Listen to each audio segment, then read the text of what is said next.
오늘 함께 보실 말씀은 시편입니다.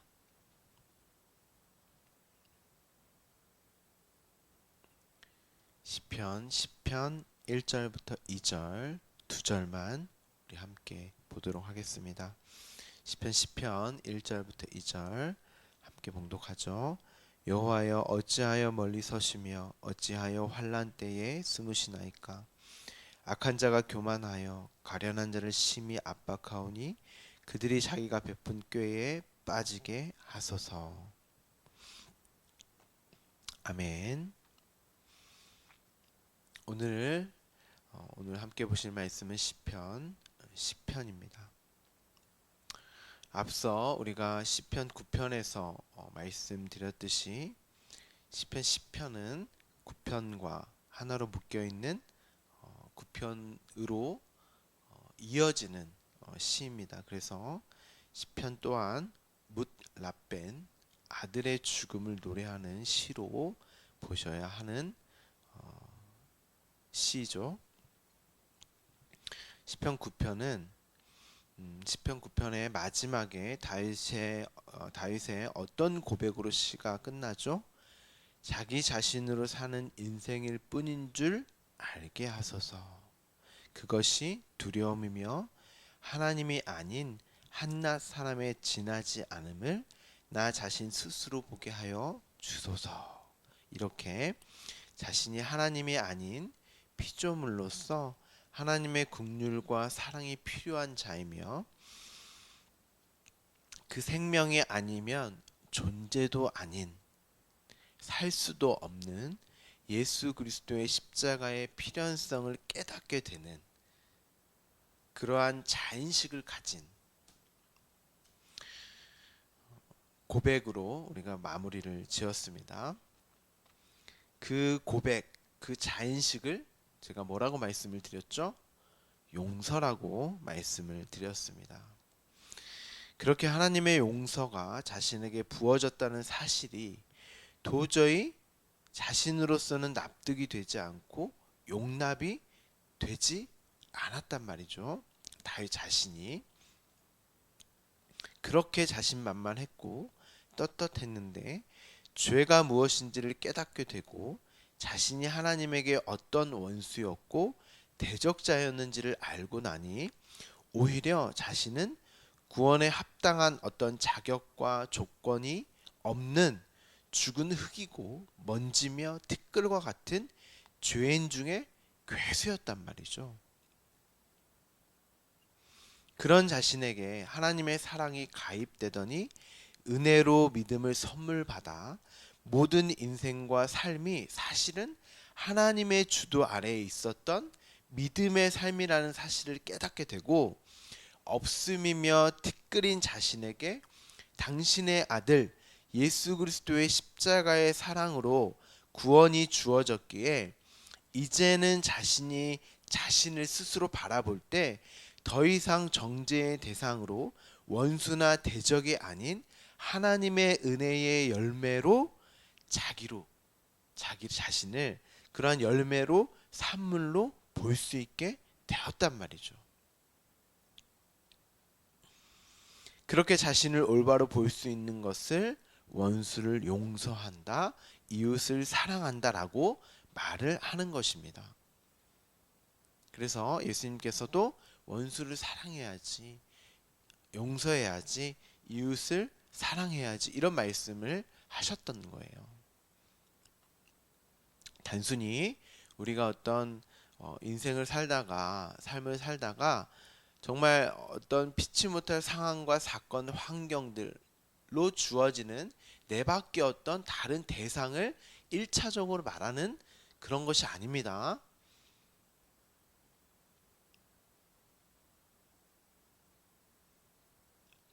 그런 대상은 내 마음대로 용서가 되고 사랑할 수 있는 대상이 아니에요, 여러분. 1차적인 대상은 원수는 대적자는 나입니다, 나. 다시 한번 말씀드리지만 1차적인 이웃은 나예요, 나. 그렇게 나로부터 시작되고 출발되어지는 그 말씀을 하는 것이 바로 성경입니다. 그렇기 때문에 교회의 대표인 베드로는 자신이 목숨 걸고 사랑하겠다고 했던 예수를 3번 저주하고 3번 저주했다고 하는 것은 완전한 부인, 완전한 저주며, 베드로가 저희는 십자가에 달려 마땅한 자입니다 하고 그렇게 예수를 십자가에 매달았던 거예요. 사실은 그가 예수를 죽였단 말이죠. 그런데 예수님이 다시 찾아와서 자신에게 네가 나를 사랑하냐라고 물어봤을 때, 자기를 스스로 봤을 때 자기는 아니었던 걸 알았어요. 베드로는 절대 내가 하나님을 사랑할 수도 없고 내가 그의 십자가로 구원과 어떤 사랑과 긍휼을 받을 수 있는 존재가 아니구나를 알았습니다. 3번 저주했다니까요. 그런데 예수님이 찾아오시자 그런 자신을 구원한 예수 그리스도의 십자가의 긍휼과 사랑을 받은 그 자신을 예수님이 찾아와서 용서하셨단 말이죠.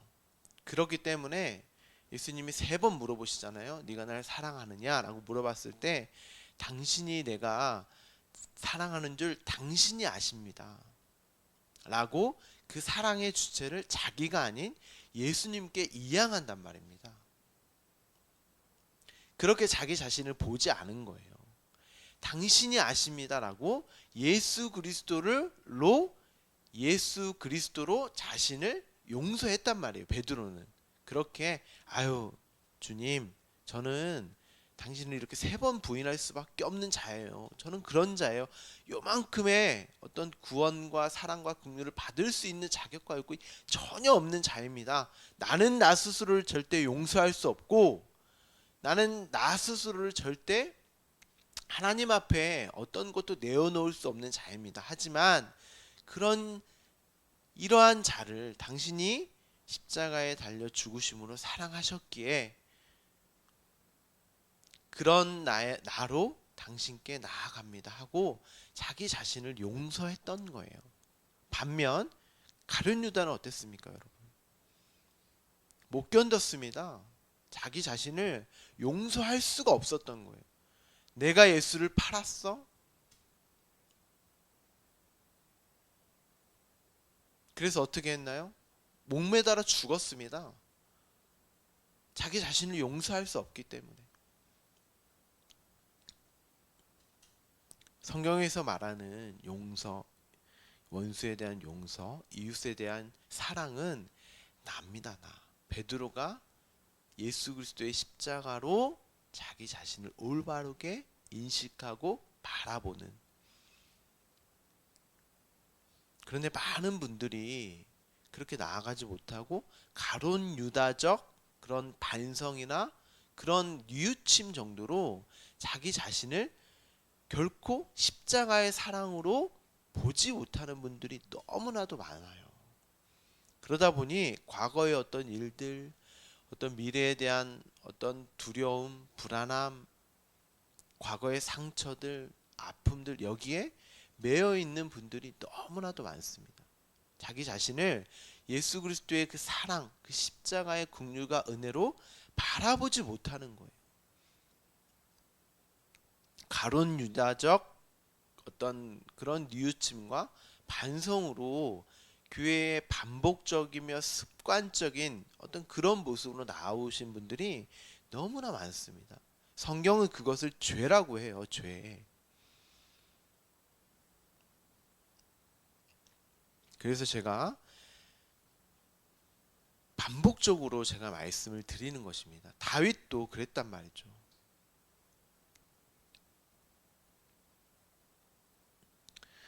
그렇게 자신을 올바로 볼 수 있는 것을 다시 한번 말씀드리면 원수를 용서한다, 이웃을 사랑한다라고 말을 한다고 다시 한번 말씀을 드립니다. 성경에서 말하는 용서는 이 용서밖에 없는 거예요.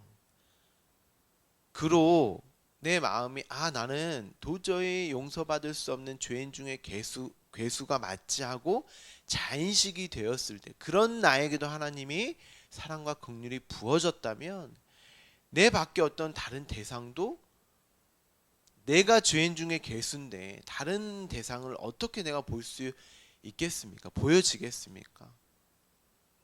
그로 용서할 수도 있고 안 할 수도 있는 거예요.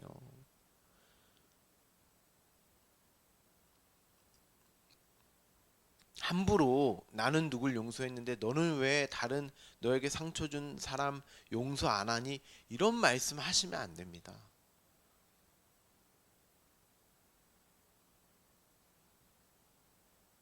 예수 그리스도의 십자가가 얼마나 큰데 네가 그렇게 용서받았는데 어떻게 너는 과거에 어떤 너에게 상처를 준, 아픔을 준 사람을 용서 안 할 수 있어? 빨리 용서해야지. 이런 말을 함부로 하시면 안 돼요. 그건 되어질 수도 있는 거고 안 되어질 수도 있는 겁니다. 그렇기에 나는 하나님의 긍휼과 사랑이 더 필요한, 십자가를 더욱더 경험해야 한 자가 맞군요 하고 더 십자가를 붙들고 은혜대로 숨을 수는 있겠죠. 그런데 그런다고 이 인생과 역사 속에서 내 밖에 어떤 다른, 내가 나를 용서하는 것도 얼마나 힘든데요, 여러분.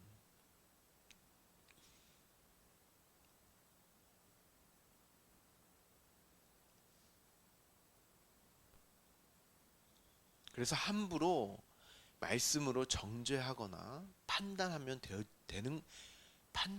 안 되는 것입니다. 그래서 저는 성경에 나오는 그 원수와 이웃에 대한 사랑만 이야기하는 것이지, 이로 말씀이 여러분 안에서 행하고 일을 하실 거예요. 그러니까 더욱더 말씀에 매진하시고 말씀에 더욱더 집중하셔야 됩니다.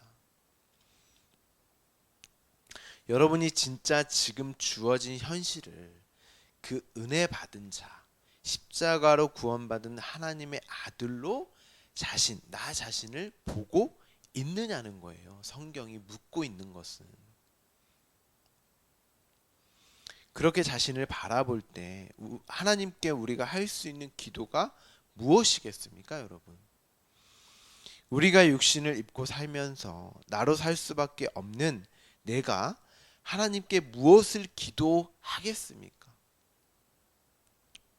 하나님, 빨리 나를 찾아오셔서 내 안에서 나를 밀어내시고 하나님으로, 그 생명으로, 말씀으로, 예수로 나를 채워주세요 하고 하루라도 빨리 하나님이 승리하시기를 기도할 거 아니겠습니까?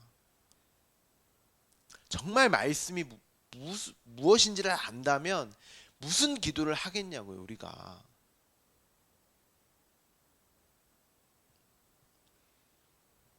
다윗은 그렇게 우리 시편 9편에서 그렇게 마무리를 했잖아요. 그렇게 오늘 시편 1절 이어지는 시라고 말씀을 드렸습니다. 1절에서 하나님, 어찌하여 당신이 그렇게 멀리 계신 것, 그렇게 나를 나로 살게 하십니까? 당신이 어떻게 그렇게 멀리 계신 것처럼 여전히 저는 나로 사는 것처럼 그렇게 느껴지게끔 하십니까? 빨리 오셔서 당신으로 나를 채워주시옵소서 하고 내가 나의 죄됨을 보는 그 고통과 고난의 순간을 빨리 벗어나고자 하는 그런 기도를 다윗이 하는 것입니다. 그러니까 빨리 오세요. 빨리 나에게 오셔서 당신의 그 생명과 당신으로 전부 나를 채워주세요. 그러면 거기에 있는 나는 밀려나는 거잖아요. 우리의 인생과 삶은 하나님의 말씀으로 점점 채워짐으로 나는 거기서 밀려나는 거예요. 내가 나를 주장하는 게 아니란 말입니다. 내가 어떤 필요와 요구와 만족을 위해서 기도하는 게 성경에서 말하는 기도가 아니에요.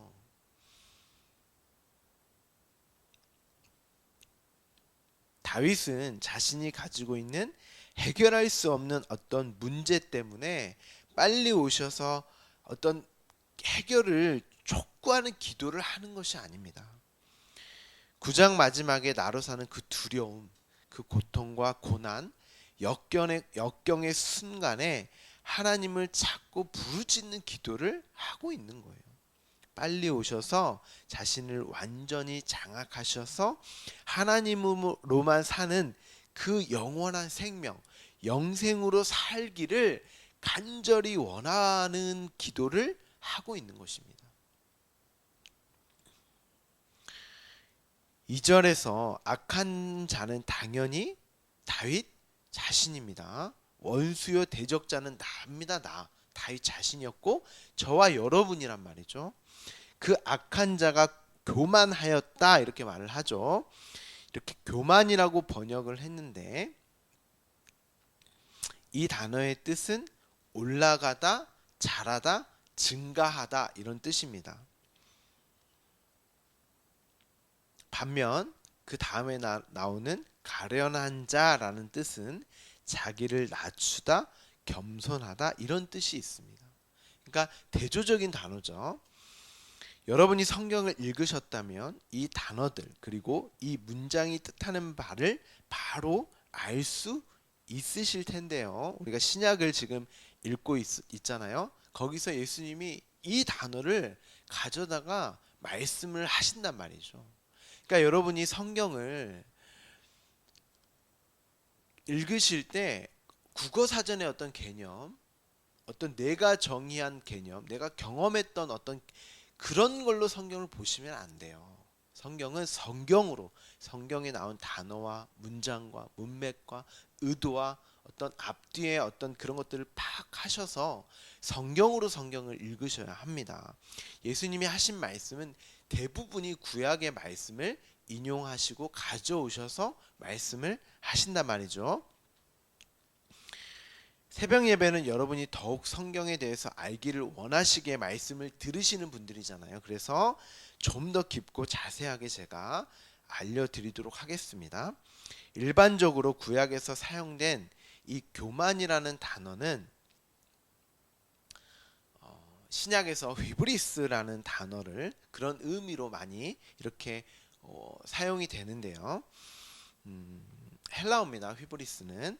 근데 이 단어의 뜻은 어떤 의미가 있냐면 그 교만이라는 단어를 제가 이제 말씀을 드리는 겁니다. 교만이라는 단어는 어떤 뜻이 있냐면 자신이 있어야 할 자리를 이탈하는 거, 벗어나는 거 그런 의미입니다. 그런 뜻이에요.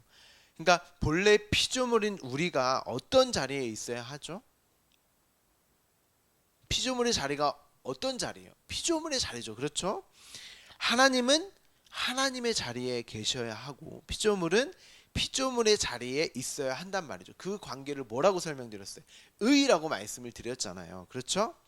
그 올바른 관계, 그 의는 하나님의 의가 전부입니다. 그리고 그 의가 우리에게 주어짐으로 말미암는 우리의 의가 생기는 거예요. 그 올바른 관계를 지탱해 주는 게 뭐였어요? 창세기에서 말씀으로 주어진 동상 중앙의 나무, 그 우리가 선악과라고 알고 있는 그 나무였잖아요. 그렇죠? 그 나무가 하는 역할이었단 말이죠. 그 아담과 하와에게 있어서 동상 중앙의 나무는 그들이 보면서 나는 하나님이 만드신 피조물로 하나님의 사랑과 생명으로 사는 존재지 하고 자기가 있어야 할 자리를 기억할 수 있는 안전한 어떤 장치와 같은 그런 역할을 하는 것이 바로 동상 중앙의 나무였단 말이죠. 그런데 그들이 그 안전 장치를 파괴해 버리고 피조물의 자리를 벗어나 버렸어요. 그로 하나님처럼 되려고 하고 하나님의 자리를 탐내게 됐단 말이죠. 그 상태를 피조물의 자리를 벗어나서 하나님처럼 되려고 하는 그 하나님의 자리를 차지하려고 하는 그 상태를 교만이라고 하는 것입니다. 오늘 이 교만이라고 하는 단어가 그 단어예요. 올라가려고 하다, 자라나다, 증가하다 이런 뜻입니다. 어디로 올라가려고 했습니까? 이들이 하나님처럼 하나님의 자리에 올라가려고 했고, 무엇을 증가하려고 했습니까? 어떻게 자라나려고 했어요? 창세기 11장에 보면 우리의 이름을 내고자 바벨탑을 쌓아서 하나님에게 올라가려고 했죠. 그러니까 인간이 하나님처럼 되려고 하는 모든 시도와 노력 자체를 올라가다, 교만, 이런 단어를 쓴단 말이죠. 그리고 인간 자신의 존재의 가치를 위해서 자라나려고 하는 그런 수많은 증명하기 위해서, 증가시키기 위한 끊임없는 노력, 피조물의 자리를 떠난 인간 보편의 추구, 이런 모든 것을 총칭하는 단어가 교만이라는 단어입니다, 여러분. 그래서 다윗이 이런 인간 보편의 추구를 악한 자가 교만하다라고 말을 하는 것입니다. 반면 가련한 자라는 뜻은 자신을 낮추다, 겸손하다 이런 뜻이라고 말씀을 드렸습니다. 이 단어는 단순히 남을 존중하고 자기를 내세우지 않는 태도로서의 인간의 어떤 미덕 정도가 아닙니다, 여러분. 하나님 당신이 신의 자리에서 벗어나 이 땅에 인간의 육신을 입고 오신 그 낮아짐, 성육신을 말씀하는 거예요. 말하는 거예요. 그러면 인간이 이런 낮아짐, 이런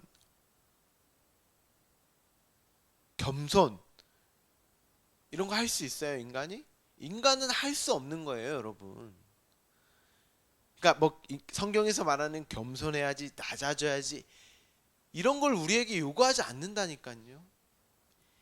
이건 예수님, 하나님만 하실 수 있는 겸손이에요. 1차적으로.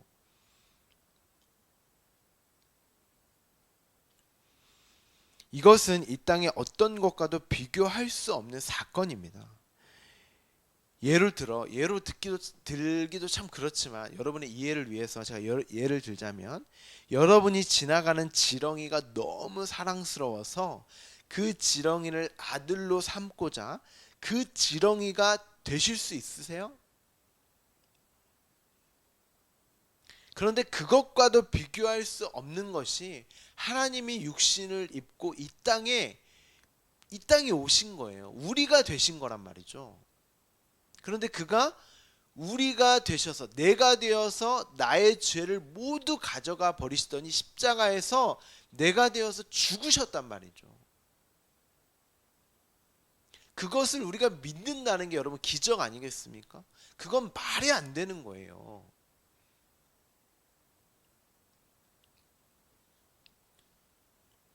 그 낮아짐, 그 겸손은 예수님만 하실 수 있는 거예요. 그래서 예수님이 자신을 가리켜 뭐라고 말씀하는지 우리 함께 보죠. 우리 자막 밑에 나갑니다. 마태복음 11장 29절입니다. 나는 마음이 온유하고 겸손하니 나의 멍에를 메고 내게 배우라. 그리하면 너희 마음이 쉼을 얻으리라. 여기에 대한 내용은 추후에 제가 설명을 드리기로 하고, 오늘은 간략하게 말씀을 드리겠습니다. 예수님이 지금 나는 마음이 온유하고 겸손하다 이렇게 말씀을 하시죠. 이 겸손은 어떤 겸손이냐? 하나님 말씀으로 완전히 장악된 상태, 포위된 상태, 그로 하나님이 시키신 말만 하고 하나님이 시키신 일만 하는 자신의 주체성이 전적으로 상실된 상태, 하나님에 의해서만 이 땅에 사셨던 예수 그리스도의 존재성을 나타내는 그런 단어예요. 그런데 그것을 배우라고 하잖아요. 너희도 나처럼 하나님에 의해 완전히 장악되어 너희의 주체성이 상실되고 하나님의 말씀, 그 말씀에 의해 살아가게 되면 그게 너희의 마음의 쉼이 될 거야, 이렇게 말씀을 하십니다.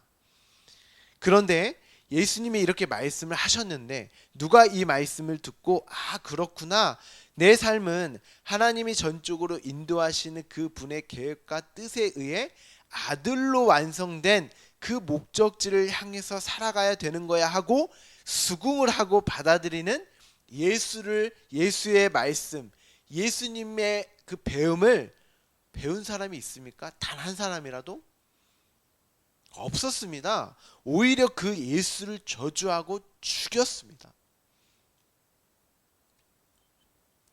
그래서 오늘 이전에 악한 자가 교만하여 자신의 가치를 위해서 하나님처럼의 삶을 위해 자신의 주체성과 독립성을 주장하고 그 지점으로 올라가기 위해 이 땅의 낮아짐으로 겸손으로 오신 그 예수를 핍박하고 라가 바보라고 화를 내며 그를 죽였다라는 것을 다윗이 압박이라는 단어를 사용하여 표현을 하는 것입니다.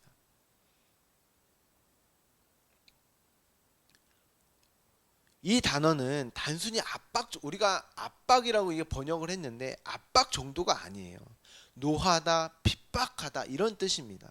그래서 마태복음 5장 22절을 읽어보면 형제에게 노하는 자마다 심판을 받게 되고 형제에 대하여 라가 바보라고 하는 자는 공회에 잡혀가게 된다. 이런 말이 기록되어져 있는 거예요.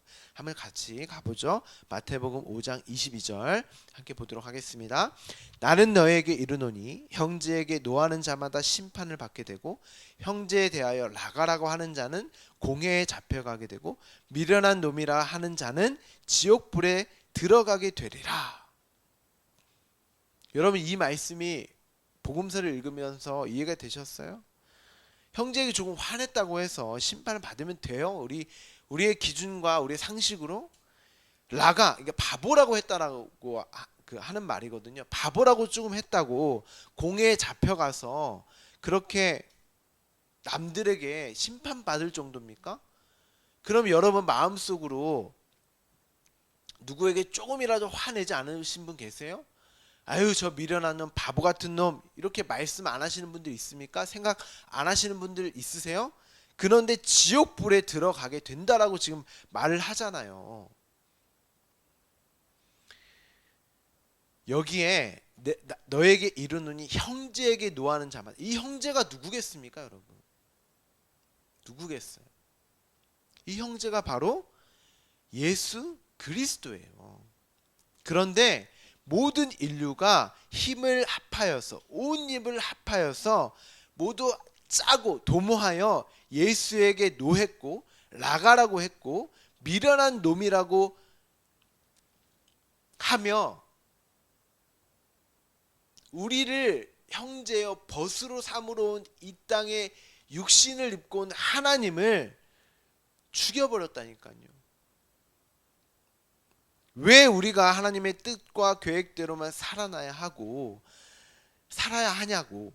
우리의 뜻과 계획이 있는데 하나님은 그런 우리를 도와주셔야지 왜 우리가 그분이 정해놓은 방향과 목적에 맞게 또한 따라 살아야 하냐면서 그를 죽여버렸다니까요.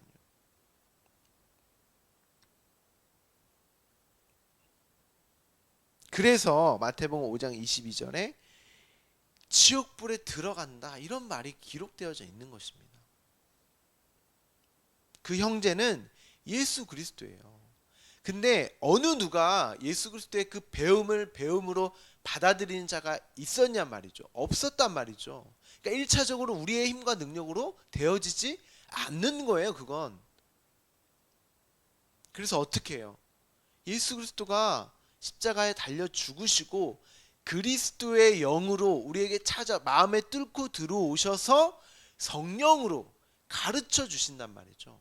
우리는 안 되니까 마음속으로 뚫고 들어와서 아예 말씀을 새겨버리셨어요.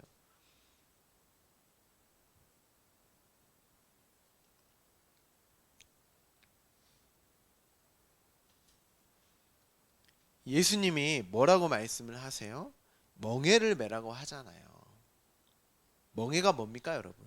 그게 쉼이 될 수 있어요? 멍에를 매고 배우라는데 멍에를 매래요.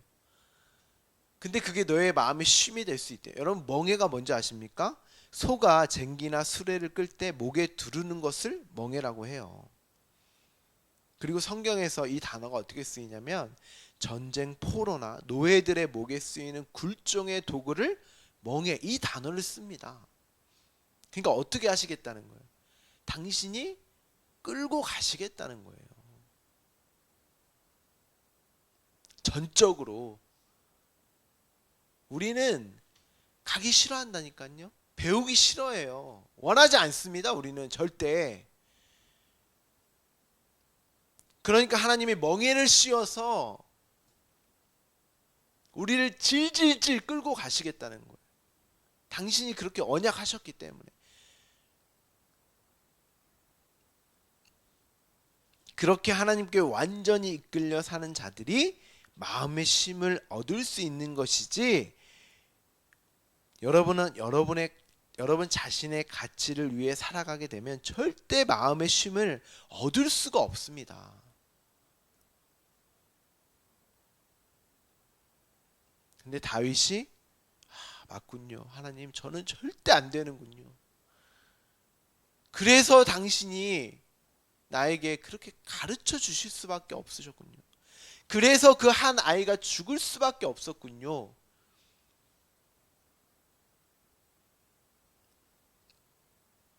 그렇게 고백을 하는 겁니다.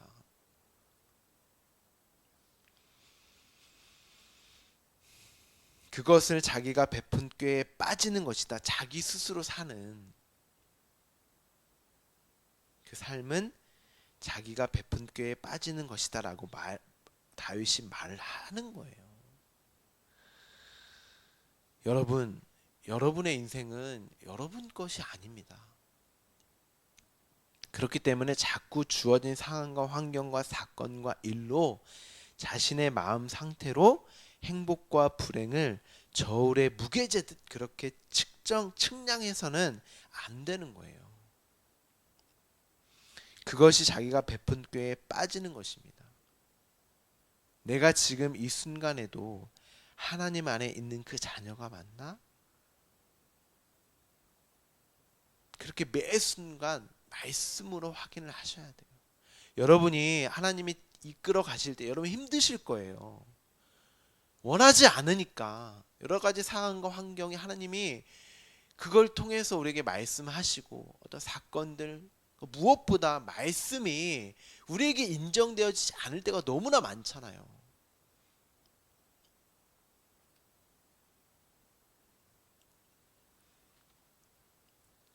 그리고 자신이 여전히 형편없어 보일 때가 너무나도 많을 것입니다. 그럴 때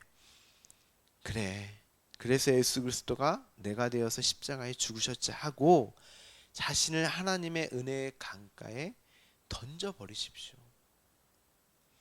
또한 행복과 감사함이 터져 나올 때, 우리가 늘 힘들고 고통스러운 게 아니에요. 말씀을 읽다 보면 그렇지 하고 또 감사함과 평안함이 주어질 때 있잖아요. 그럴 때도 하나님이 예수 그리스도의 십자가로 나를 사랑하시기에 내가 이렇게 하나님의 섬김을 누릴 수 있는 하나님의 자녀가 맞지 하고 그 사랑에 젖어 찬송하면 되는 것입니다.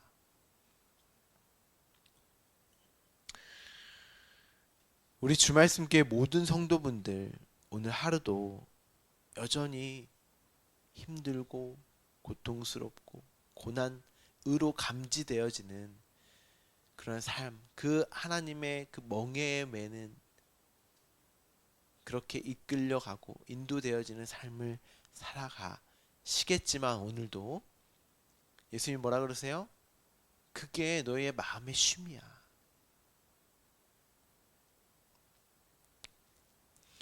오늘 하루도 예수 그리스도 주어진 마음의 쉼, 그 쉼이 여러분에게 주어졌다는 사실을 놓치시면 안 됩니다. 왜 우리에게 마음의 쉼일까요? 이스라엘은요, 소가 멍에를 맬 때 두 마리가 항상 같이 맵니다. 근데 그 두 마리 중 한 마리는 우리겠죠? 우리예요. 근데 또 다른 한 마리가 누굴까요, 여러분? 누가 매십니까, 그 멍에를? 예수님이 매세요. 우리 옆에서 함께. 근데 그 멍에를 누가 주도하여서 메고 가실까요? 우리가 메고 갈까요? 아니요. 하나님 당신이 전부 메고 가세요. 그렇기에 우리에게 쉼이라고 말씀을 하시는 것입니다. 이미 예수 그리스도 당신이 다 매셨어요. 그리고 십자가에 달려 죽으셨어요. 모든 문제를 해결하셨단 말입니다. 사망의 문제, 그로 주어지는 마음의 쉼을 누리라는 거예요. 그 마음의 쉼이 오늘도 여러분에게 있기를 간절히 소망합니다.